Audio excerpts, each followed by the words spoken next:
আমি শ্রীরামকৃষ্ণ কথামৃতে অর্থাৎ মাস্টার মশাই সম্বন্ধে 495 পৃষ্ঠা হতে পড়ছি।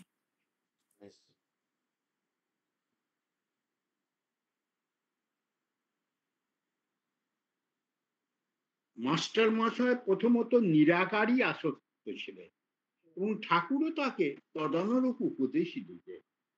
একবার মতিশিলের ঝিলে ক্রীড়ারত মৎস্যগুলিকে দেখাইয়া তিনি বলেছিলেন যে নিরাকার ব্রহ্মে ওই রূপে মন নিমগ্ন রহিয়াছে বলিয়া চিন্তা করিতে হয়।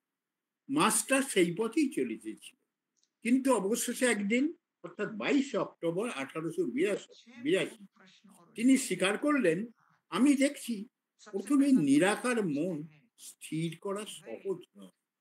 ঠাকুর অমনি উত্তর দিলেন, দেখলে তো, তাহলে সাকার ধ্যানই করো না কেন? মাস্টার অবনম মস্তিষ্কে শিকারপূর্বক তারই নির্দেশ অনুসারে ধ্যান ভজনাদি করিতে লাগিলেন। দক্ষিণেশ্বরে যাতায়াত অধিক ভাবে বেড়ে গেল। অবসর মতো 2-4 দিন তিনি সেখানে থাকিয়াও যাইতেন। এইরূপে 1883 খ্রিস্টাব্দে প্রায় সমগ্র ডিসেম্বর মাসটি তিনি শ্রী গুরু সকাশে যাপন করেন। এদিকে সাধনা ও আধ্যাত্মিক উন্নতির সঙ্গে সঙ্গে শ্রীরামকৃষ্ণ সম্বন্ধের মাস্টার মশাই ধারণা পরিবর্তিত হইতেছিল। 1882 খ্রিস্টাব্দের মার্চ মাসে যে মাস্টার মহাশয় শ্রীরামকৃষ্ণ সম্বন্ধে বলেছিলেন, এরূপ জ্ঞান বা প্রেম ভক্তি বা বিশ্বাস বা বৈরাগ্য বা উদার ভাব কখনো কোথাও আমি দেখিনি, তিনি আবার 1883 খ্রিস্টাব্দে জুলাই মাসে স্বীকার করলেন, আপনাকে ঈশ্বর স্বয়ং হাতে গড়েছেন, অন্য লোকেদের কলে ফেলে তয়ের করেছেন, যেমনি আইন অনুসারে সব সৃষ্টি হচ্ছে। আর তিনি 1885 খ্রিস্টাব্দের জুলাই মাসে জানাইলেন, আমার মনে হয় যীশু খ্রিস্ট চৈতন্য আপনি সব এক। ঠাকুরের এই উপদেশের আবৃত্তি করিয়া মাস্টার যখন বললেন যে অবতার যেন একটি বড় ফাঁক, যাহার ভিতর দিয়া অনন্ত ঈশ্বরকে দেখা যায়। ঠাকুর জিজ্ঞেস করলেন, বলো দেখি সে ফাঁকটি কি? মাস্টার বললেন, সে ফোকর আপনি। অমনি ঠাকুর তাহার গা চাপড়াইতে চাপড়াইতে বললেন, তুমি যে ওইটি বুঝে ফেলেছ, বেশ হয়েছে। শ্রীরামকৃষ্ণ যখন কাশীপুরে অসুস্থ, তখন মাস্টার মশাই কামার পুকুর দর্শনে গিয়েছিলেন। সঙ্গে গরুর গাড়িতে থাকা সত্ত্বেও তিনি বর্ধমান থেকে অধিকাংশ পথ পদব্রজে গিয়েছিলেন। সেই পথে সে সময় দস্যুর উপদ্রব ছিল, তাই পথিককে সর্বদাই শঙ্কিত থাকতে হতো। তখন মাস্টার মশাই চক্ষে নবানুরাগের অঞ্জন দূর হইতে কামার পুকুর দেখিয়া সাষ্টাঙ্গ প্রণাম করলেন। কামার পুকুরের পথে যাহার সহিত সাক্ষাৎ হইল তাহাকেই অভিবাদন জানাইলেন, আর সর্বত্রই ঠাকুরের স্মৃতি বিজড়িত জানিয়া পুলকিত চিত্তে সবই দর্শন স্পর্শন করিতে লাগিলেন। রোগ শয্যায় শায়িত ঠাকুর ওই সমস্ত অবগত হইয়া একজন ভক্তকে বলেছিলেন, দেখ তার কি ভালোবাসা, কেউ তাকে বলেনি ভক্তির আধিক্যে আপনা হইতে এত কষ্ট সহ্য করে এইসব জায়গায় গিয়েছিল, কারণ আমি সেসব জায়গায় যাতায়াত করতাম। এর ভক্তি বিভীষণের মতো, বিভীষণ মানুষ দেখলে ভালো করে সাজিয়ে পুজো আরতি করত, আর বলতো ওই আমার প্রভু রামচন্দ্রের একটি মূর্তি। আর কামারপুকুর হইতে প্রত্যাগত মাস্টারমশাইকে বলেছিলেন, কি করে গেলে ও ডাকাতদের দেশে, আমি ভালো করে একসঙ্গে যাব, আমি ভালো হলে একসঙ্গে যাব। সশরীরে একসঙ্গে যাওয়া অবশ্যই হয়নি, কিন্তু মাস্টারমশাইয়ের হৃদয়ে অবস্থানপূর্বক তিনি তাহাকে আরো 8-9 বার কামারপুকুরে লইয়া গিয়াছিলেন। কামারপুকুরের প্রতি মাস্টারমশাই একসময় এতই আকৃষ্ট হয়েছিলেন যে সেখানে স্থায়ীভাবে বসবাসে আকাঙ্ক্ষা শ্রী শ্রী মায়ের নিকট নিবেদন করেন। মা কিন্তু সহাস্যে বললেন, বাবা ও জায়গা ম্যালেরিয়ার ডিপো, ওখানে থাকতে পারবে না। অবশেষে মায়েরই আদেশ বাল্যের ন্যায় যৌবনও মাস্টারমশাইয়ের প্রাকৃতিক সৌন্দর্য, গাম্ভীর্য, অসীমতার মধ্যে ভগবানের গোপন হস্তে আভাস পাইতেন। ঠাকুরের লীলাকালে তিনি একবার কাঞ্চনজঙ্ঘা শিখর দর্শনপূর্বক আনন্দে আপ্লুত ও ভক্তিতে পুলকিত হন। প্রত্যাবর্তনের পর ঠাকুর তাই প্রশ্ন করেছিলেন, কেমন হিমালয় দর্শন করে ঈশ্বরকে মনে করছিল? নমস্কার। এইখানে 496 পৃষ্ঠা শেষ। আমি একটা ভক্তিগীতি পরিবেশন করছি ঠাকুরমা স্বামীজিকে প্রণাম জানিয়ে, উপস্থিত সকলকে হসলার শ্রদ্ধা জানিয়ে।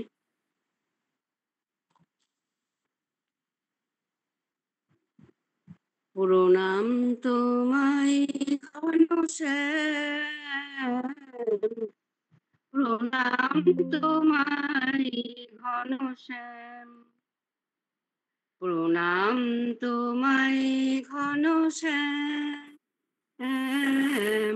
প্রণাম তোমায় ঘনশ্যাম। তোমার চরণ শরণ করি আভাইবার ভাব হরি, তোমার চরণ শরণ করি আভাইবার ভাব হরি, দুঃখ সাগর যাব তরি, দুঃখ সাগর যাব তরি, তরি করি তোমার নাম। প্রণাম তোমায় ঘনশ্যাম, প্রণাম তোমায় ঘনশ্যাম, প্রণাম তোমায় ঘনশ্যাম। আমরা পড়ি ঘুমায়ে প্রভু তোমার নিত্য জাগরণ, ক্ষণে ক্ষণে ঘটাও যে ভুল চোখে মোহের আবরণ। আমরা পড়ি ঘুমায়ে প্রভু তোমার নিত্য আবরণ, ক্ষণে ক্ষণে ঘটাও যে ভুল চোখে মোহের আবরণ, সেই আবরণ ঘুচাও হরি, দাঁড়াও যুগল মূর্তি ধরি, সেই আবরণ ঘুচাও হরি, দাঁড়াও যুগল মূর্তি ধরি। দেখি তোমায় নয়ন ভরি, দেখি তোমায় নয়ন ভরি, পূর্ণ করি মনস্কাম। প্রণাম তোমায় ঘনশ্যাম, প্রণাম তোমায় ঘনশ্যাম, প্রণাম তোমায় ঘনশ্যাম। নমস্কার।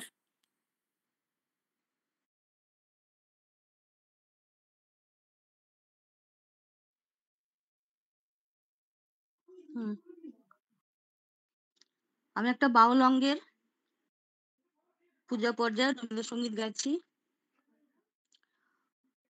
ওই আসন তলে, ওই আসন তলে মাটির পরে লুটিয়ে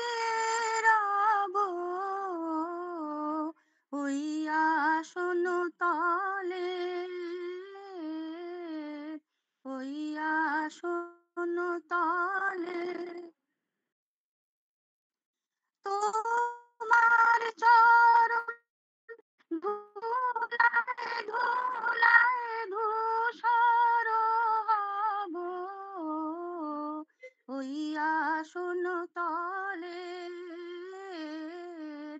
ওই আসন তলে কেন আমায় মান দিয়ে আর দূরে রাখো ও হে জনম কেন আমায় মান দিয়ে আর দূরে রাখো চির জনম ওহে চির জনম এমন করে ভুলিও না কো অসম্মানে আনো টেনে পায়ে তব তোমার চরণ ধুলায় ধুলায় ধূসর হব ওই আসন তলে কেন আমায় মান দিয়ে আর দূরে রাখো চির জনম ওহে চির জনম এমন করে ভুলিও না কো অসম্মানে আনো টেনে পায়ে তব তোমার চরণ ধুলায় ধুলায় ধূসর হব ওই আসন তলে ওই আসন তলে আমি তোমার যাত্রী দলের রব পিছে স্থান দিও হে আমায় স্থান দিও হে আমায় তুমি সবার নিচে প্রসাদ লাগি কত লোকে আসে ধেয়ে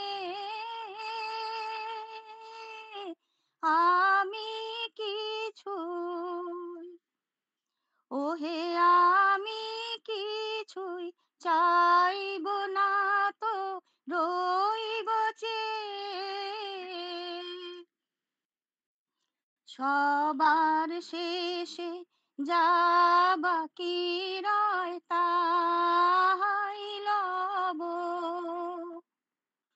তোমার চরণ ধুলায় ধুলায় ধূসর হব ওই আসন তলে ওই আসন তলে মাটির পরে লুটি রব ওই আসন তলে নমস্কার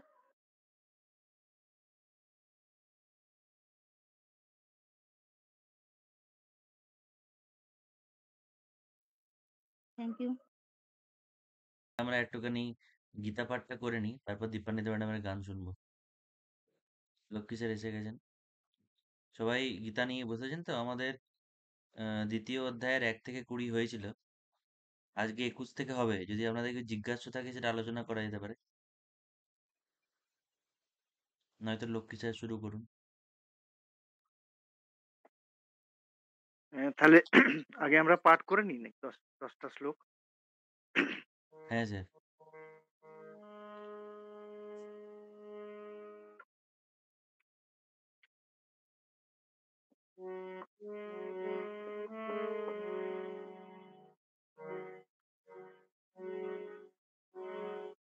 বসুদেব সুতং দেবং कंसचाणूरमर्दनम्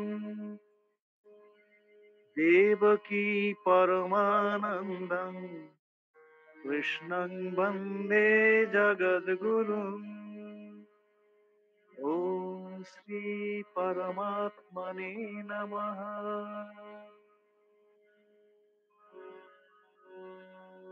वेद विनाशिनं नित्यं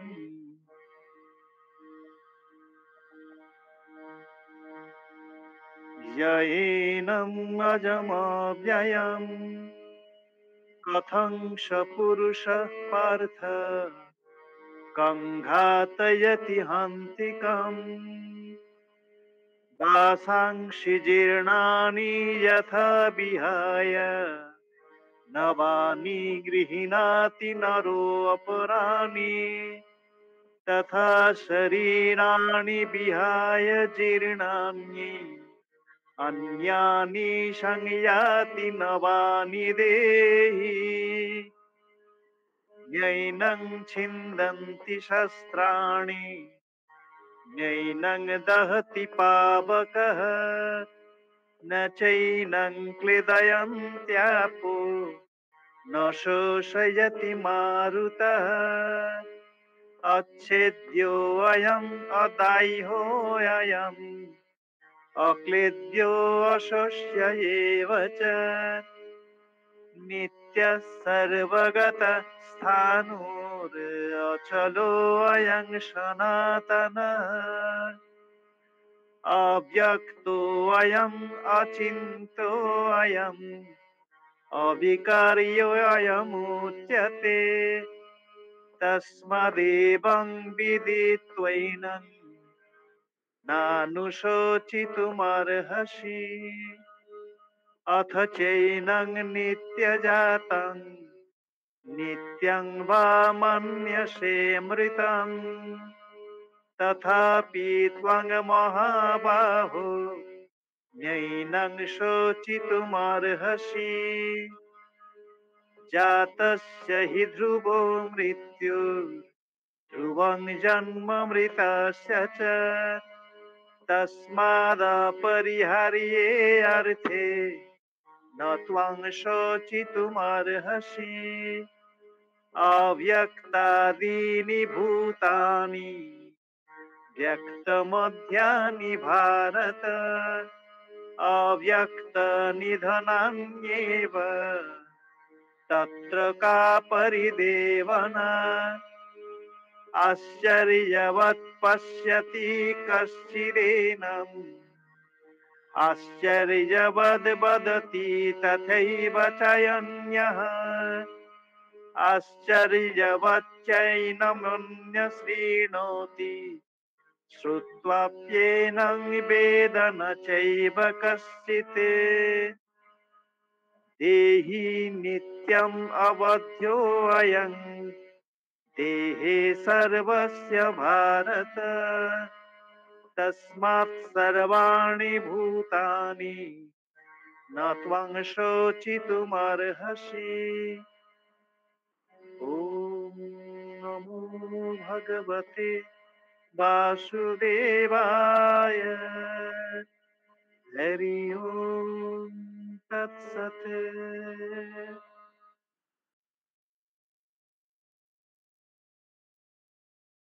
আমরা সাংখ্যযোগ পড়ছি। সাংখ্যযোগ এটি দ্বৈত তত্ত্ব। এটির প্রতিষ্ঠাতা সেদিন আমরা আলোচনা করেছি কপিল মুনি। এতে ওই দ্বৈত ভাবটির মানে আমাদের যে অস্তিত্ব দুটি উপাদান নিয়ে তৈরি। এক হচ্ছে পুরুষ প্রকৃতি, একটি পুরুষ একটি প্রকৃতি, একটি হচ্ছে জীবাত্মা পরমাত্মার অংশ হিসাবে এই দেহকে আশ্রয় করে থাকেন। আর এই দেহটি যা পঞ্চভূতে তৈরি, এই দুইটি নিয়ে আমাদের অস্তিত্ব। তো এই অস্তিত্বের কথাটি অর্জুনকে ভগবান বোঝালেন এই সাংখ্যযোগের মাধ্যমে, যাতে করে উনি এটা আমাদের মতোই অর্জুন তখন মোহগ্রস্ত ছিলেন যে আমরা যেমন এই দেহটিকেই নিজের আপন বলে ভাবি, সেরকম অর্জুনও সেই ভাবনার বশেই কুলক্ষয়ে দোষ হবে এবং আমার আত্মীয়-স্বজন সব মারা যাবে বা আমাদের মধ্যেও বন্ধু-বান্ধবরা অনেকে মারা যাবেন, বন্ধুস্থানীয় যারা, স্বপক্ষীয় যারা তারা মারা যাবেন। এই ভাবনা আ থেকেই তিনি যুদ্ধ থেকে বিরত হতে চাইছিলেন। সেইজন্য অর্জুনকে এই কথাগুলি বোঝাবার খুবই দরকার ছিল যে, "তুমি যেটা মনে করছো সেটা নয়। এই দেহ কিন্তু নশ্বর। কিন্তু দেহ নষ্ট হলেও কিন্তু দেহি মারা যান না। তিনি যেমন আমরা দেহ সেইভাবেই এটা বারবার মানে এই কথাগুলি এখানে বোঝানো হচ্ছে। বেদ বিনাশিনং নিত্যং জৈনম অজমব্যয়ম কথং স পুরুষঃ পার্থ কং ঘাতয়তি ইহন্তিকম। মানে যিনি একে অবিনাশী বলে জানেন, যিনি একে মানে জন্মহীন এবং মৃত্যুহীন নিত্য বলে জানেন, তিনি কাকেই বা হত্যা করেন? আর কাকেই বা হত্যা করান? তিনি কিছুই করেন না। বাসাংসি জীর্ণানি এটি তো অত্যন্ত পরিচিত একটি শ্লোক। যেমন আমরা পুরাতন কাপড় ত্যাগ করে বস্ত্র ত্যাগ করে নতুন বস্ত্র ধারণ করি, সেরকম দেহীও মানে জীবাত্মা তিনি এই দেহটি পুরাতন হয়ে গেলে, ব্যবহারের অনুপযোগী হয়ে গেলে তখন আবার অন্য শরীর ধারণ করেন। সেটি বলছেন এইটি অত্যন্ত আমাদের মানে হিন্দুদের মধ্যে বেশিরভাগ হিন্দুরই মানে এটি জানা আছে এই বিষয়বস্তুটি। এই এটাতে কারণ হিন্দুদের মধ্যে এই জিনিসটি বহুল প্রচলিত। এই উদাহরণটি খুবই সুন্দর একটি উদাহরণ। মানে এই ধারণাটিকে বোঝাবার জন্যে। মানুষ অনেক বস্ত্র পরিবর্তন করলেও একই থাকে।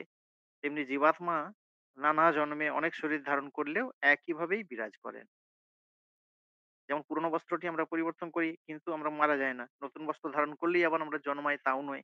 তাহলে তেমনি পুরোনো দেহ পরিত্যাগ করলে আমি বা এই যে জীবাত্মা সে মরে না এবং নতুন দেহ ধারণ করলেও আমি মানে জীবাত্মা জন্ম নেন না। এই শরীর মারা যায় কিন্তু জীবাত্মা মারা যায় না। এই কথাটাই এখানে নানাভাবে অর্জুনকে বোঝানো হচ্ছে। এই জাতস্য হি ধ্রুব মৃত্যু ধ্রুবং জন্ম এই যে ২৬ নম্বর শ্লোকটি এখানেও বলছেন। না এটা আমরা একটা পাতা উল্টে গেল আমার। নৈনং ছিন্দন্তি শস্ত্রাণি নৈনং দাহতি পাবকঃ এইভাবেই বলছেন যে এটা শস্ত্র এই জীবাত্মাকে ছেদ করতে পারে না। আবার আগুনও একে পোড়াতে পারে না। ন চ এনং ক্লেদয়ন্তি আপো এই জলও একে আর্দ্র করতে পারে না। আর বাতাসও একে শোষণ করতে পারে না। এটি অচ্ছেদ্য, অচ্ছেদ্য অয়ম, অদাহ্য অয়ম। একে পোড়ানোও যায় না, একে ছেদনও করা যায় না, একে ভেজানোও যায় না, শোকানোও যায় না। এটি নিত্য এবং সর্বগত, হ্যাঁ, স্থির এবং শাশ্বত সনাতন।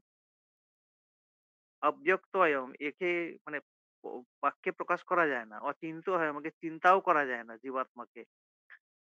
অবিকার্য এর বিকারও হয় না। হ্যাঁ, সেইভাবেই বলা হয় উচ্চতে। তসমাদ এবং এইটি যেভাবে যিনি জানেন, এটি জানার পরে তোমার শোক করা উচিত নয়। আর যদি তুমি মনে করো অথচৈনং নিত্য জাতং এটা বারবার জন্মায়, আবার নিত্যং বা মন্যসে মৃতং বারবার এটা মারাও যায়, তাহলেও তো তোমার এটা স্বাভাবিক ব্যাপার বলে তোমাকে ধরে নিতে হবে। সেই জন্যও তোমার যুদ্ধ করা উচিত নয়, তোমার শোক করা উচিত নয়। তথাপি ত্বং মহাবাহ নয়নং সচিতুমার্হসি। জাতস্য হি ধ্রুব মৃত্যু ধ্রুবং জন্ম মৃতশ্চ চ। জন্মালেই তার মৃত্যু হবেই। জন্মদিন থেকেই সে মৃত্যুর দিকে এগিয়ে যাচ্ছি আমরা সবাই। আবার মৃত যে হচ্ছে সেও তার জন্মটাও কিন্তু সেরকম ভাবেই ধ্রুব, হবেই। সুতরাং এটা যখন অপরিহার্য হবেই, তাহলে তুমি কেন শোক করবে? নতং শোচিতুমর্হসি তোমার শোক করা উচিত নয়। অব্যক্তাদীনি ভূতানি ব্যক্তমধ্যানি ভারত অব্যক্ত নিধনান্যেব তত্র কা পরিদেবনা। আমি আমাদের যে এই যে আ অস্তিত্বটি সেটির আদিতে কি ছিল আমরা জানি না। ভূত সকলের মানে জীব সকলের আদিটি কিন্তু আমরা জানি না। আবার অ মারা যাওয়ার পরে নিধনানি এব মারা যাওয়ার পরেও সেটা অব্যক্তই থাকবে। আমরা জানতে পারবো না কোথায় গেল। এই ব্যক্ত মধ্যানি ভারত হে অর্জুন, এই মাঝখানটি শুধু আমরা দেখতে পাচ্ছি যে প্রাণীটি বেঁচে আছে তার অস্তিত্বটি দেহের মাধ্যমে এখানে প্রকট হচ্ছে। তাকে আমরা দেখতে পাচ্ছি, তার অস্তিত্বটিকে আমরা অনুভব করতে পারছি। কিন্তু তার আগে কি ছিল আর মারা যাওয়ার পরেও কি ছিল সেটা জানি না। অতএব এই তাহলে কি জন্য তুমি শোক করছো। আবার এইভাবে বোঝালেন যে মারা যাবার পরেও যখন উম তাকে অব্যক্তই থেকে যাবে। শুধু মাত্র এই মাঝখানটি জন্মানো এবং মৃত্যুর মাঝে যে সময়টুকু, সেইটুকুই শুধু তোমার ব্যক্ত আছে। অতএব তার জন্য তুমি শোক করছো কেন? তারপর আবার এই আত্মা সম্পর্কে বলছেন যে, "আশ্চর্যবৎ পশ্যতি কশ্চিদানম।" কেউ, কেউ একে আশ্চর্যবৎ মতন দেখেন। আবার কেউ দেখেন, কেউ শুনেন একে আশ্চর্যবৎ। আবার আবার অন্য কেউ আশ্চর্যভাবে বলেন, "আশ্চর্যবৎ বদতি তথৈবাচ অন্যঃ।" আবার "আশ্চর্যবৎ চৈন অন্য শৃণোতি।" কেউ, কেউ আবার অন্য লোকেরা একে আশ্চর্যবৎ শোনেন। আবার শোনার পরেও কিন্তু শ্রুত্রাওপি এনং বেদ ন চৈব কশ্চিৎ। কেউ একে জানতে পারেন না। কারণ এই আত্মা তো আমাদের গোচর নন। তিনি অদৃশ্যভাবে থাকেন। দেহি নিত্যম অবদ্ধ অয়ং দেহে সর্বস্ব ভার। সকলের দেহে হে অর্জুন, এই দেহি কিন্তু মানে জীবাত্মা কিন্তু নিত্য এবং সে অবদ্ধ, তিনি অবদ্ধ। তসমাৎ সর্বাণি বদন্তি, সেই রকমই সমস্ত জীবই। সুতরাং তোমার শোক করা উচিত নয়। এই ৩০ নম্বর শ্লোক পর্যন্ত এবং এর পরেও আবার অন্যভাবে বোঝাচ্ছেন। অ্যা এই বোঝানোটাই এখন চলছে যে তুমি শোক করছো কিসের জন্যে? শোক করা তোমার উচিত নয়। তোমার কর্তব্য তুমি করো। এইটি উম এই সাংখ্যযোগ জুড়ে বেশিরভাগটি এই কথাটি অর্জুনকে বোঝানো হচ্ছে। যে তুমি দেহ নও, তুমি হচ্ছ আত্মা। এই দেহটিকে তুমি আশ্রয় করে আছো। কিন্তু দেহটি তুমি নও। আমরা এটা সবসময়ই আমরা এই দেহ যখনই আত্মা যখনই এই দেহ ছেড়ে চলে গেল, সে তো ওই সূক্ষ্ম শরীরের পুডলিটি নিয়ে তার সংস্কার সারা জীবনের কর্মের যে সংস্কারটি সেটি নিয়ে অন্য দেহে যেই আশ্রয় করলো, অমনি ওই খারাপ ছেলের সঙ্গে মিশে গেলে যেমন হয়, ভালো ছেলে সেরকম দেহের সঙ্গে মিশে গেল, সে দেহ অমনি ইন্দ্রিয়ের সঙ্গে যুক্ত হয়ে মনের সঙ্গে যুক্ত হয়ে ভাবতে লাগলো এই দেহটি আমার। দেহ কারণ দেহর সঙ্গেই তো সংস্পর্শটা থাকছে, ইন্দ্রিয় যোগাযোগ। আমরা রূপ, রস, গন্ধ, স্পর্শ অনুভব করছি। আত্মাকে তো আমরা দেখতে পাচ্ছি না। কাজেই যতই আমরা পড়ি, যতই আমরা বুঝি, মনে, মনে উপলব্ধিও করি, কিন্তু এর থেকে আর আমরা বেরিয়ে যেতে পারছি না। এটা খুব আশ্চর্যের ব্যাপার। কিন্তু পরে আমরা দেখব যে অর্জুনকে বলেছেন, অর্জুনও বলেছেন যে, "এ তো মনকে তো সামলানো খুব কঠিন। এ তো বায়ুর চেয়েও দুষ্কর চঞ্চল। তাহলে কি করে একে করা যাবে মানে ঠান্ডা করা যাবে, শান্ত করা যাবে?" তখন ভগবান অর্জুনকে বললেন যে, "তুমি এটা ঠিকই তুমি বলেছ যে মন একদম বায়ুর চেয়েও চঞ্চল। কিন্তু অভ্যাসের দ্বারা এটাকে শান্ত করতে হবে। হ্যাঁ? অন্তর্মুখী করতে হবে। তো সেইটা তো সেইটার জন্য আমাদের শাস্ত্রেও বিভিন্ন রকমের পূজা, আ উপাসনা, ধ্যান ইত্যাদির ব্যবস্থা করা আছে। কিন্তু আমরা তো সেসব মানে করা তো খুব কঠিন। এই ইন্দ্রিয় সুখ ত্যাগ করে অন্তর্মুখী হওয়া আর সেই চেষ্টাই আমরা এখন করে যাচ্ছি। কতটুকু এই জন্মে লাভ করব জানি না। আমরা পারছি না বলে সবাই পারে না তা তো নয়। পরীক্ষা করে আমাদের এর আগে অনেক মানুষ এটা প্রমাণ করে গেছেন যে এই সংসার সুখের চেয়ে ঈশ্বর সুখ, ঈশ্বরের সঙ্গে ঈশ্বর লাভ করলে যে আনন্দ হয় সেটা অনেক বেশি। তারা বলে গেছেন। নিজেদের উপলব্ধি প্রকাশ করে গেছেন। এই রামকৃষ্ণদেবের মতন তাদের তাদের খারাপ লাগতো যে এরা কি করছে? এরা কেন আ ঈশ্বরমুখী হতে পারছে না? কিন্তু মানুষের হ্যাঁ, ধর্মই এই যে দেহ সুখে আবদ্ধ হয়ে থাকা। আমরা সব জানি, বুঝি, কিন্তু তবুও এই অমোঘ আকর্ষণ, সেই আকর্ষণের বাইরে আমরা যেতে পারি না।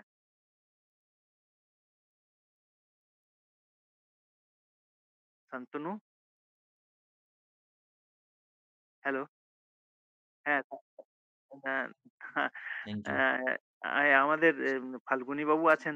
উনি যদি কিছু বলতেন আমরা সমৃদ্ধ হতাম। ফাল্গুনী স্যার, এই এ বিষয়ে খুব সুন্দর লাগলো আপনি যে পাঠ করলেন এবং তার ব্যাখ্যা দিবেন, খুবই ভালো লাগলো। আহ, এ বিষয়ে বলার সেই গঙ্গা যাবে গঙ্গা পূজার মতো, মানে নয়নং ছেন্দন্তি সহস্রাণি নয়নং দহতি পাবক না অপরচুনিটি। চেদং প্রদয়ন তাপ না শোষয়তি মারুতা। এই যে বলছেন যে তাকে জলে ভেজানো যায় না, আগুনে পোড়ানো যায় না, বাতাসে শুকানো যায় না, আহ, অদাহ্যম, হ্যাঁ, আমি দাহ্য নই। তো সেই আত্মা আমাদের মধ্যে বিরাজ করছে। তো সেই আমাদের মধ্যে বিরাজ করছে মানে দুটি ভাগে বিভক্ত। একটা হচ্ছে আমাদের চৈতন্য স্বরূপ, সেই হচ্ছে আত্মা। আর জড় স্বরূপ হচ্ছে দেহটা, মানে অন্নময় কোষ। তো পঞ্চকোষা দেহা, পাঁচটি ভাগে দেহটিকে ভাগ করা হয়। একটা হচ্ছে অন্নময়, তারপরে প্রাণময়, তারপরে মনোময়, তারপরে বিজ্ঞানময়, এবং তারও মধ্যে আনন্দময় কোষ। সেই আনন্দময়টিকেও কিন্তু কোষ বলা হচ্ছে, অর্থাৎ সেটিও আবরণ। তার আনন্দময় কোষের মধ্যে যে অবস্থান করছে হিরণময়ের বপু ধৃত শঙ্খচক্র, তিনি স্বয়ং ভগবান, তিনি অন্তরে বিরাজ করছেন, তিনি কিন্তু আত্মা। এটুকুই বললাম। খুব ভালো লাগছে স্যার, আর একটু বলুন। আরেকটু বলবো? খুব সুন্দর হ্যাঁ আচ্ছা, ঠিক আছে। তো আমরা এই চিৎজড় গ্রন্থি বাঁধা রয়েছে, চৈতন্য এবং জড়ের গ্রন্থি, সেটাই কিন্তু আমাদের জীবন। অর্থাৎ আমাদের জীবনটা হচ্ছে এই জড় এবং চৈতন্যের একটা মিলিত রূপ, তাকে চিৎ জড় গ্রন্থি বলা হয়। সেই গ্রন্থির দ্বারা বন্ধন হয়ে আমরা রয়েছি।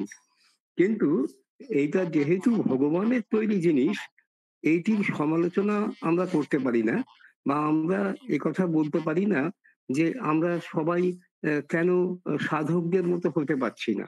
সাধকদের মতো যদি সকলে প্রকৃত অর্থে হবার থাকতো, তাহলে কিন্তু জন্ম জন্মান্তরের প্রশ্নটি সেই সঙ্গে যুক্ত।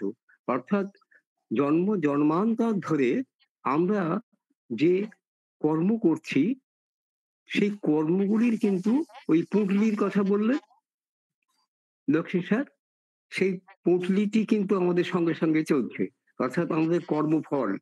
সেই কর্মফলের জন্যে কিন্তু এই কর্ম বিপাকে গতাগতি পুনঃ পুনঃ, বিদ্যাপতি বলছেন, কর্ম বিপাকে গতাগতি পুনঃ পুনঃ মতিরহু তুয়াপর সঙ্গে। তোমার প্রসঙ্গে যেন আমার মতি থাকে, আমার হৃদয় বক্তা যেন তোমার চরণে নিবেদিত থাকে, এইটি কিন্তু আমাদের দরকার। অর্থাৎ আমাদের কর্ম তো চলবেই, এবং কর্মের ফলের জন্য আমাদের যাওয়া আসাও চলবে। পুনরূপী জননম, পুনরূপী মরণম, পুনরূপী জননী জঠরে শয়নম। কিন্তু এই ভজ গোবিন্দংটা কিন্তু ভুললে চলবে না। এই ভজ গোবিন্দং, ভজ গোবিন্দং, গোবিন্দং ভজ মূঢ়মতে। কারণ প্রাপ্তি সন্নিহিতে মরণে নাহি নাহি মুঞ্চতি দুকিং করণে। আমাদের ব্যাকরণের জ্ঞান, আমাদের শাস্ত্রীয় অন্যান্য জ্ঞান কিন্তু কোনো কাজে লাগবে না যদি না আমরা গোবিন্দের ভজনা করি। ঠিক আছে? খুব সুন্দর sir, thank you.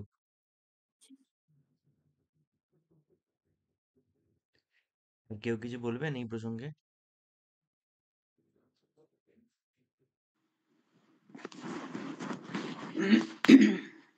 Falguni sir এবং লক্ষ্মী স্যার দুজনে খুব সুন্দর বর্ণনা করলেন, এবং এটা আমরা যদি ধরে রাখতে পারি, তা আমাদের যে মনের যে যে কলুষতা বা আমাদের অজ্ঞান যেসব কাজগুলো করি, সেগুলো আমাদের অনেক কিছু দূর করতে পারবো এই ধরে।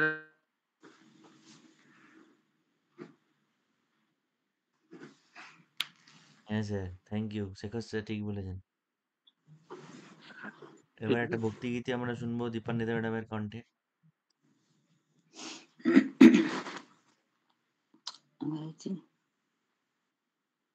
हरि तेरे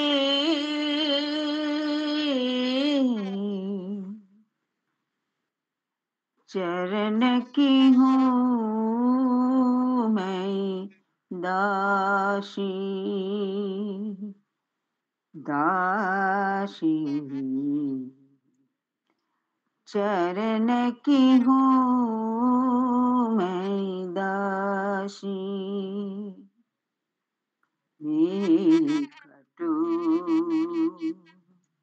जन्म की फांसी जन्म की हूँ मैं दासी। ना जाऊँ मथुरा, ना जाऊँ गोकुल, ना जाऊँ मैं काशी, ना जाऊँ मथुरा, ना जाऊँ गोकुल, ना जाऊँ मैं काशी।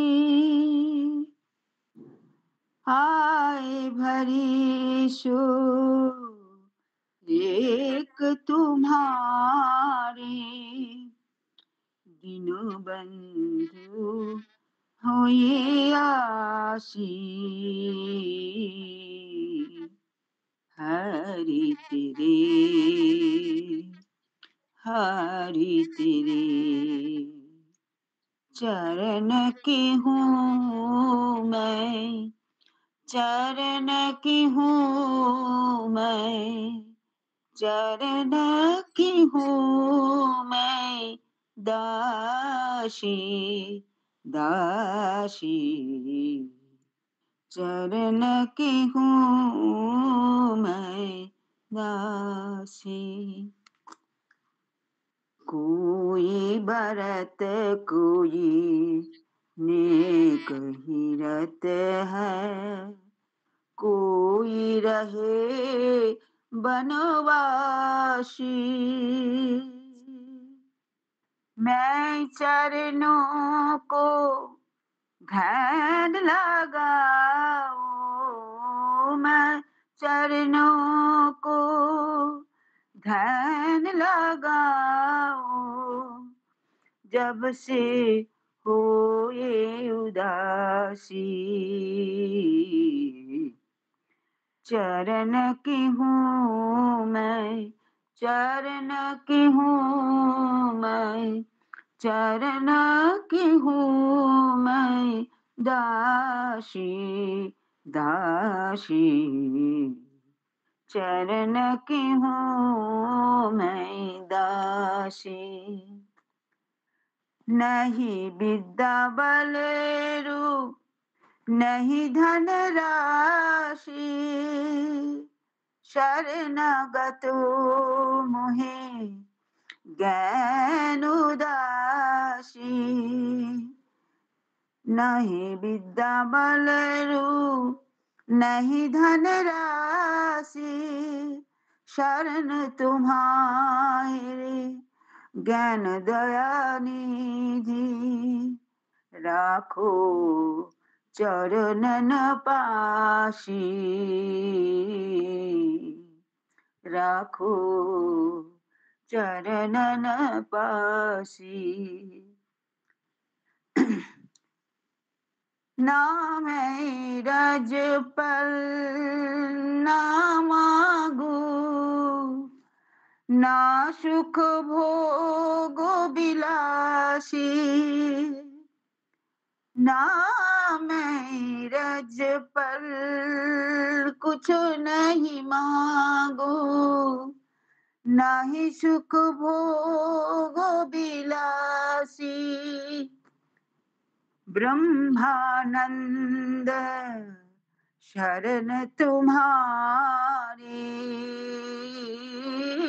ब्रह्मानंद शरण तुम्हारी। केवल दर्श पियासी, केवल दरस पियासी। हरि तेरे, हरि तेरे चरण की हूँ मैं, चरण की हूँ मैं, चरण की हूँ मैं दासी, दासी।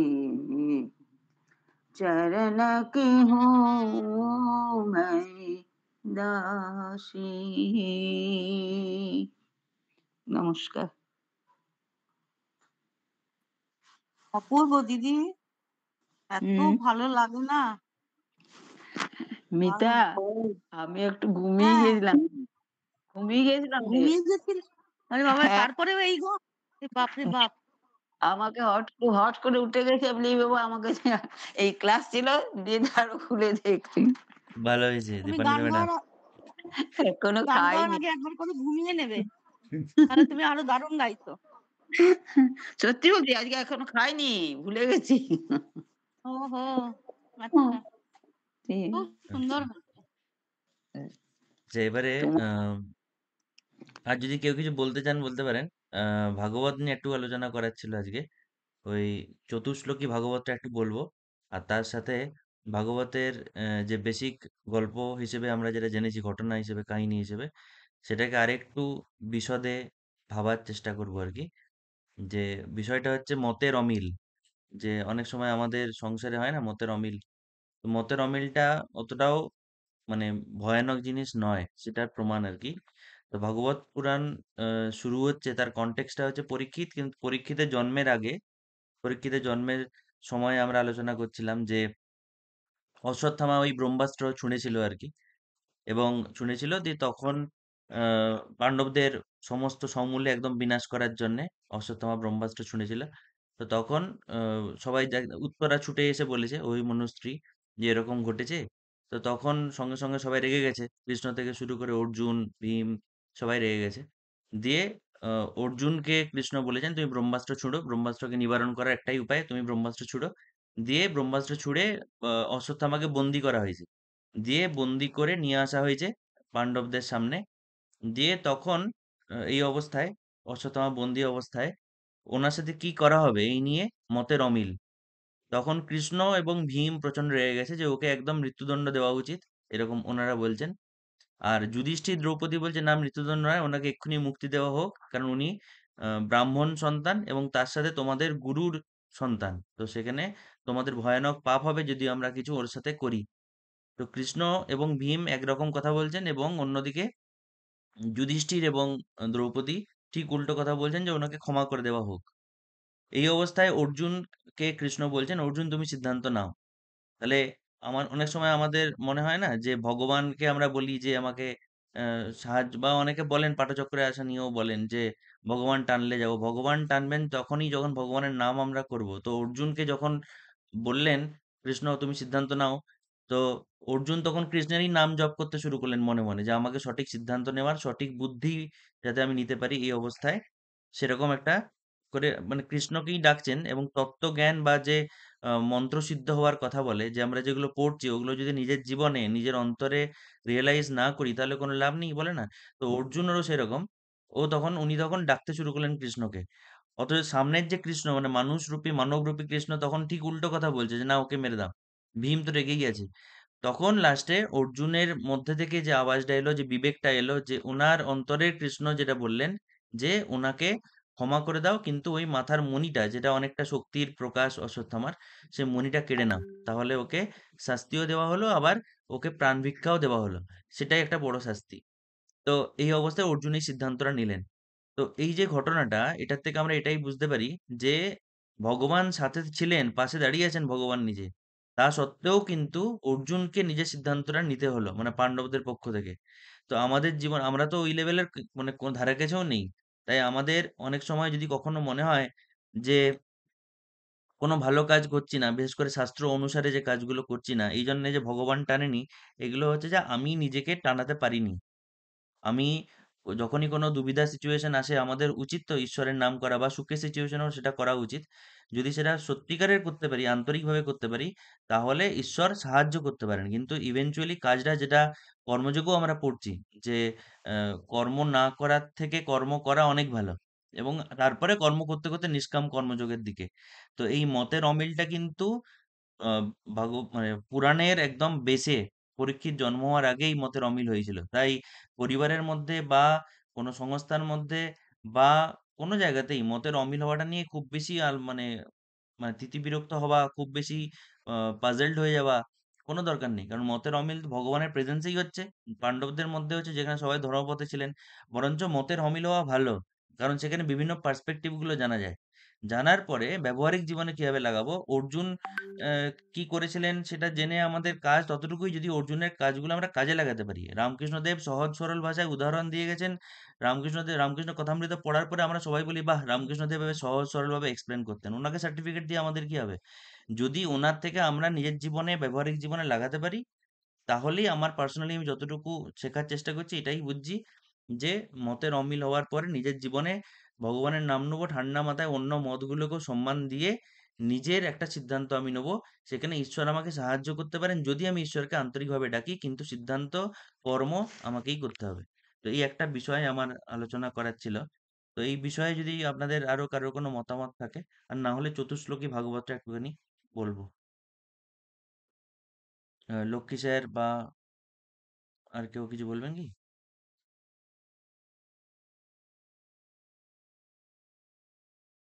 শোনা গেছে এমনি?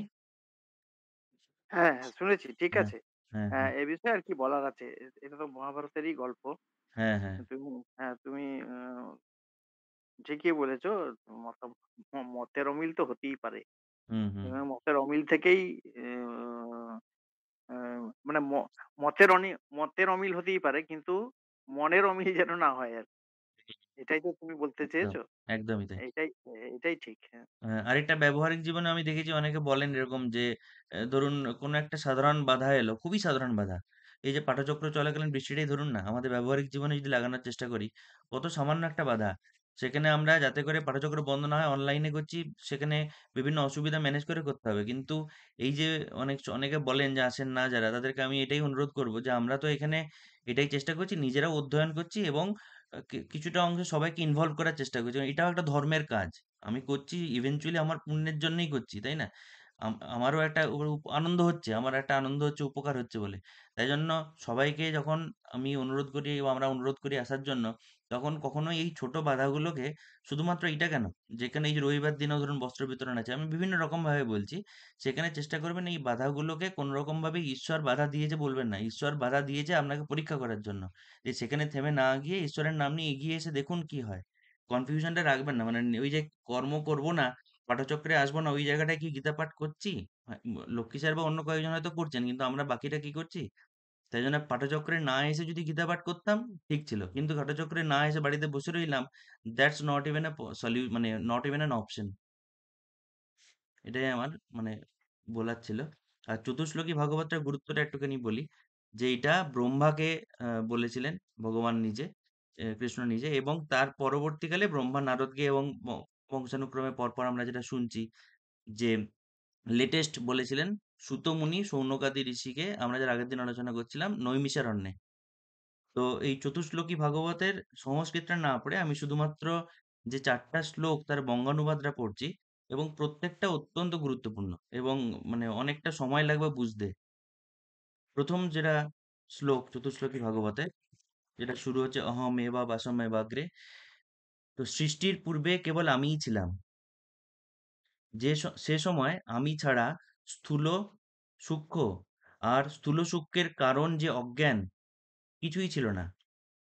এই সৃষ্টি যেখানে নেই সেখানে কেবল আমিই আছি, এবং এই সৃষ্টিরূপে যা কিছু প্রতীত হচ্ছে তাও আমি। আবার তার অতিরিক্ত বা অবশিষ্ট যা কিছু, তাও আমি। অর্থাৎ এই উপনিষদেও আমরা পড়ি, সর্বত্র একই কথা।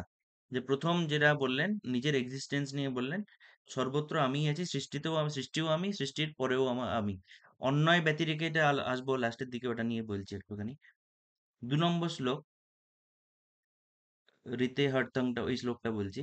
বাস্তবিক যেখানে যা নেই, অর্থাৎ যার অস্তিত্ব নেই, কিন্তু একটা পদার্থের জ্ঞান হচ্ছে, যেমন দুটো চন্দ্র না থাকা সত্ত্বেও আকাশে এবং জলে প্রতিবিম্বিত রূপে দুটি চন্দ্র দেখা যায়, যদিও সেটি মিথ্যা। অথবা যা আছে, অর্থাৎ বিদ্যমান আছে, অথচ বোঝা যাচ্ছে না। যেমন আকাশে রাহু গ্রহ আছে, কিন্তু নক্ষত্র সমূহের মধ্যে রাহু দর্শন হচ্ছে না। এই যে দুটো অবস্থা, মানে জিনিসটা নেই অথচ দেখে মনে হচ্ছে মিথ্যে আছে, আর একটা জিনিসটা আছে কিন্তু আমরা দেখতে পাচ্ছি না। এই দুটো অবস্থাই অভাবনীয় ব্যাপার।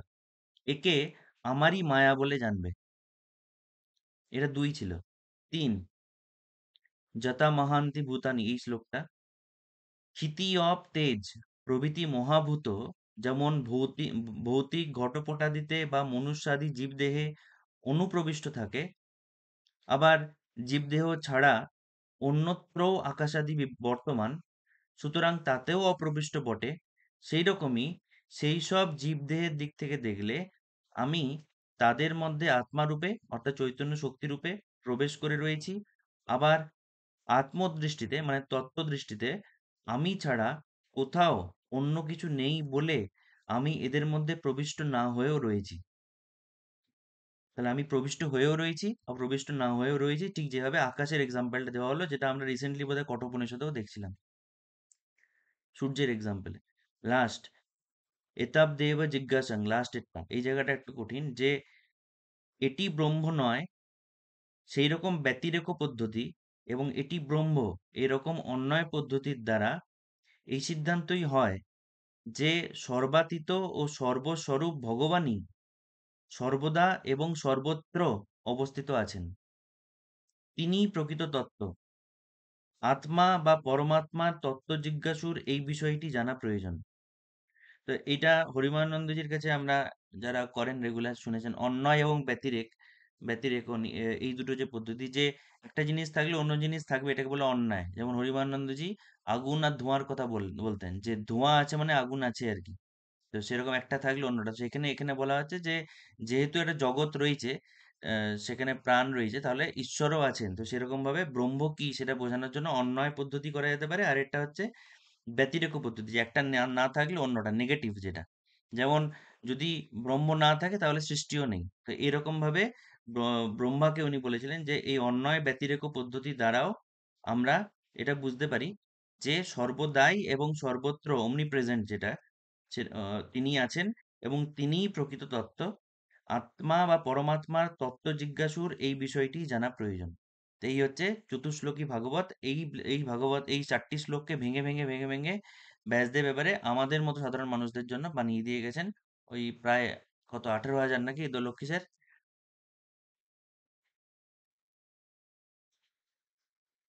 হ্যাঁ, 18,000ই বোধহয়। হ্যাঁ ফাল্গুনী বাবুও বলতে পারবেন। শ্লোকে। তো এটা ছিল আমার, এটা যেহেতু আমাদের ভাগবত মাহাত্ম্যম শুরু হয়ে গেছে, আলপনা ম্যাডাম বৈশাখী ম্যাডাম করছেন এবং একটা স্কন্ধও বোধহয় শেষ হয়ে গেছে, এবার দ্বিতীয়, তো এই জন্য এই পিছন দিকে ফিরে তাকানো হবে না বলে ভাবলাম আজকে চতুর্শ্লোকী ভাগবতটা আপনাদের একটু বলে দিই। ঠিক আছে, আচ্ছা এবারে শ্যামলী ম্যাডাম একটি যদি দেবাই স্যার বলুন। আমার একটা লক্ষ্মীদের কাছে একটা প্রশ্ন ছিল। এই যে আমরা এই মহাভারতে বলুন, পুরাণে বলুন, সর্বত্রই 18 সংখ্যাটির একটি প্রাধান্য দেখি। এটার কি কোনো মানে নির্দিষ্ট কারণ আছে? 18,000 এখানে আছে বা শ্রীমদ্ ভাগবতমে, আর এতে গীতাতে 18টি অধ্যায়। এই সবকিছু যেন 18 সংখ্যাটিকে ঘিরে তৈরি হয়েছে। এটার কি কোনো নির্দিষ্ট কারণ আছে? আমার মনে হয় না কিছু কারণ আছে, তবে আমার থাকলেও সেটা আমার জানা নাই। একটা ব্যাপার, কুরুক্ষেত্রের যুদ্ধ 18 দিনই হয়েছিল। হ্যাঁ, সেটা হ্যাঁ, 18 সবকিছুই দিন। কিন্তু 18 কে নিয়ে সীমাবদ্ধ। হ্যাঁ এটা ওইটাও মানে সৈন্যদের হ্যাঁ, কাউন্টটাও 11-7 ছিল দেখবেন। ওই কি যেন সেনা বলে ওটাকে, অক্ষয়ণী সেনা। অক্ষয়িনী। এটা একবার বেদস্বরূপানন্দ মহারাজ এটা নিয়ে আলোচনা করেছিলেন, কিন্তু কারণটা বলেছিলেন কিনা জানি না। অবজারভেশনটা বলেছিলেন, যেটা দেবাশিস স্যারও বলছেন, কিন্তু কারণটা জানি না, বলেননি হয়তো। বলেছিলেন, হয়তো খেয়াল নাই আমাদের। হ্যাঁ হতে পারে। ফাল্গুনী স্যার কিছু আলোকপাত করতে পারবেন? না, এ সম্পর্কে সম্যক জানা নেই, তবে 18 সংখ্যাটা যে বারবার বিভিন্ন ক্ষেত্রে ব্যবহার হয়েছে সেটা তো আমরা সকলেই লক্ষ্য করলে বুঝতে পারি। তবে এই সংখ্যাটির কেন প্রয়োগ হয়েছে সেটা সম্যক জানা নেই। এটা নিয়ে অ্যাকচুয়ালি কোনো মহারাজের সাথে একটু কথা হ্যাঁ, কোনো মহারাজকে জানতে আবার হবে। জিজ্ঞেস করবো। এই আমাদের চিন্ময় মিশনের মহারাজের সাথে অগস্ট মাসে ওই দ্বিতীয় সেশনটা হবে, কালকে ওনার সাথে কল আছে, তো আচ্ছা, তখন হয়তো একবার জিজ্ঞেস করা যেতে পারে। ঠিক। হুম। শ্যামলী ম্যাডাম, আচ্ছা আরেকটা জিনিস, এই ভগবত পুরাণ যারা পড়ছেন এখন, তারা তো পড়ছেনই, তাদের তো উপকার হচ্ছে, এবং আমি জানি যারা পড়ছেন তারা পূর্ব প্রস্তুতি নিয়ে আসছেন। সেটা শুধু ভাগবত পুরাণ কেন, সর্বত্রই সেটা লাগানো উচিত। এবং আরেকটা জিনিস বলি, যে পরীক্ষিতের গল্প সবাই শুনলেন তো, যে পরীক্ষিত 7 দিনের জন্য 7 দিনের পরেই তার মৃত্যু হতো। এই অবস্থায় তিনি সুখদেবের কাছ থেকে ভাগবত শুনেছেন। এবার পরীক্ষিত নিজের জীবনে একটাও তেমন কোনো পাপ করেননি এবং খুবই ধার্মিক রাজা ছিলেন। এবার 7 দিন, যার জীবনে 7 দিন বাকি, সে কি গল্প শোনার, সে তার প্রশ্নই ছিল যে 7 দিনের মধ্যে বা মৃত্যুর সময় মানুষের করণীয় কি? এই প্রশ্নের উত্তরই সুখদেব বলছেন তো। তো ভাগবত পুরাণ যখন শুনবেন তখন একদম ধ্যান জ্ঞান সমস্ত প্রাণ ঢেলে শুনবেন। তাহলে সেটার উপকার হবে। তার কারণ পরীক্ষিত যখন শুনছেন, ওনার তো এখন নরমাল কোনো গল্প বা শ্রীকৃষ্ণের মহিমা শুনবো এরকম কোনো ইচ্ছে নয়। ওনার হচ্ছে যে আমি কি করে মুক্তি পাবো। তো সেখানে যার কাছে সময় লিমিটেড, এমার্জেন্সি সময়ের মধ্যে যে আছে, যেটা আমাদের সকলের ক্ষেত্রেই প্রযোজ্য হতে পারে কিন্তু, তাহলে সেক্ষেত্রে কিন্তু তিনি যেগুলো বলছেন বা যেগুলো আলোচনা করা হয়েছে ভাগবতে, যেগুলো পাঠ হচ্ছে, প্রত্যেকটা অতীব গুরুত্বপূর্ণ এবং কলিযুগের জন্য একদম উপযুক্ত।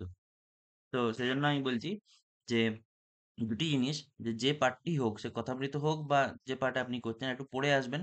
সেটা মোস্টলি সবাই করেন, হয়তো কয়েকজন করছেন, তাদেরকে অনুরোধ করে পড়ে আসবেন।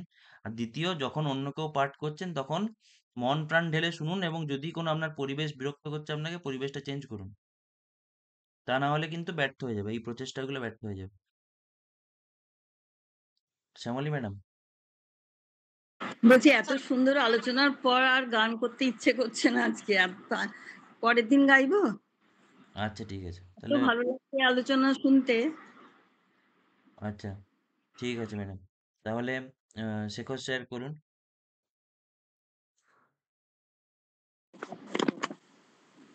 করবো?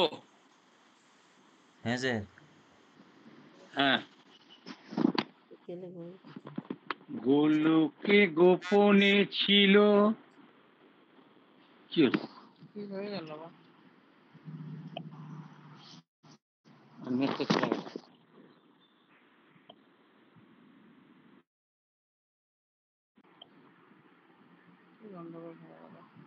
শোনা যাচ্ছিল? আরেকটা জিনিস বলে দিই, অষ্টাবক্র মুনি নিয়েও হ্যাঁ হচ্ছে তৃপ্তি ম্যাডাম একদিন আলোচনা করবেন। ছিল ধরা মাঝে কে আনিল, গোকুলেতে এনেছে নাম হরি বল, হরি বল।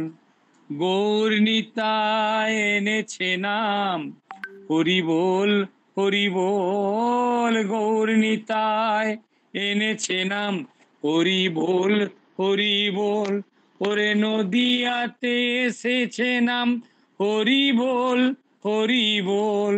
মহাপ্রভুর মুখের বল, হরি বল, হরি বল। প্রেমানন্দে বাহু তুলে হরি বল, হরি বল। প্রেমানন্দে বাহু তুলে হরি বল, হরি বল। রসনাত্ম বসে আছে হরি বল, হরি বল। গুণাদিন তো ফুরিয়ে যাবে হরি বল, হরি বল। জীবন প্রদীপ নিভে যাবে হরি বল, হরি বল। জীবন প্রদীপ নিভে যাবে হরি বল, হরি বল। শিহরে সম্বন্ধার আগে হরি বল, হরি বল। সিহ ইহকালের সম্বল হরি বল, হরি বল। পরকালের সম্বল হরি বল, হরি বল। এই ভব পারের সম্বল হরি বল, হরি বল। প্রেমানন্দে নেচে নেচে হরি বল, হরি বল। প্রেমানন্দে নেচে নেচে হরি বল, হরি বল। ওরে জীবনে মরণে বল হরি বল, হরি বল। সুখে দুঃখে শোকে তাপে হরি বল, হরি বল। কায় মন বাক্যে বলো হরি বল, হরি বল। দেহ মনে প্রাণের বলো হরি বল, হরি বল। জীবনেরও সকল কাজে হরি বল, হরি বল। জীবনেরও সকল কাজে হরি বল, হরি বল। আনন্দে কীর্তনে বলো হরি বল, হরি বল। আনন্দের কীর্তনে বলো হরি বল, হরি বল। ভাবে প্রেমে ভক্তি ভরে